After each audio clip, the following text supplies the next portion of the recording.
Sure, absolutely. I'm Babak Javadi, I'm Vanek.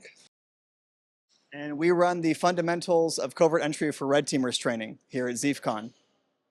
Well, that's such a great question. One of the main things that we seek to do with this training is give red teamers and other cybersecurity professionals the fundamental elements that they need to understand how physical security works and a lot of the common techniques for bypassing or manipulating different systems. So we cover both mechanical lock systems and bypass methods, and provide the groundwork and understanding for physical access control systems and how they work, the different elements that are commonly exposed to attack, and how to take advantage of those things. And really helps people understand exactly a lot of the things that we see when we go into a building. What is the state of physical security?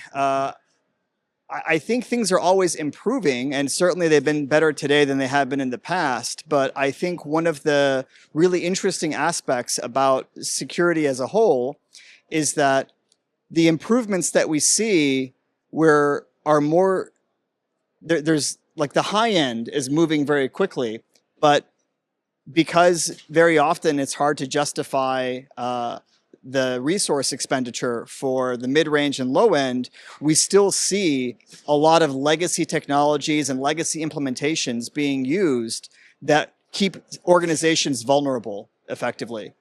So even though the better technology exists, it's not being deployed very fast yet. So I think, to go back to your question, security the availability of quality solutions has increased tremendously, but the actual deployment remains relatively stagnant for the most part. I might add that it won't get better unless the red teams will point the finger on those problems. Sure. So I think one of the most important aspects of getting into the industry and being effective and providing value is understanding the role of security within business and how all the different elements are connected. Because most businesses see security as a cost center and not as a profit center, it means that we have to be very intentional about how we build security frameworks so that they provide enough security and don't cost too much. And this is, of course, always the big problem and much harder to do in practice. So I think it's not just important to understand the technical aspects of hacking and security, but also the contextual relationships between those security elements and how they play into the rest of the business. And I think that's something that we really spend a lot of time on within our workshops and our trainings, is making sure that we take the technical material and the techniques and we contextualize it in terms of how it impacts businesses and why things are still as bad as they are. And I think that really helps people understand not only how to perform those techniques and those attacks, but also how to speak about them in a way that makes sense to their customers and to the rest of the business.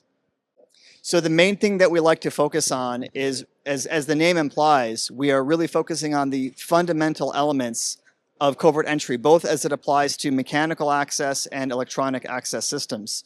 So on the first day, we focus on things like not just lockpicking and bypassing, but why those work and how to identify other elements and other systems that are going to be vulnerable to that as well.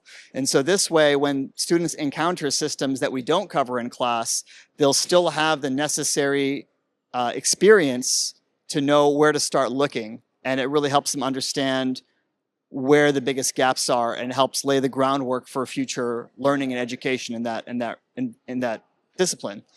And the second day, we actually get into electronic physical access control systems, how they work, what the intent behind the design is, and why some of the elements are as simple as they are. I think very often we assume that the systems are a lot more complicated than they are, and so as a result, we give them too much trust. We assume that they're a lot more secure than they actually are.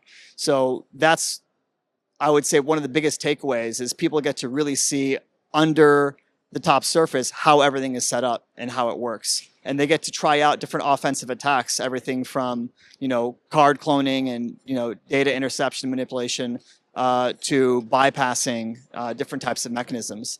On the third day, we like to focus on some of the high-level operational aspects of how a physical red team engagement is actually run.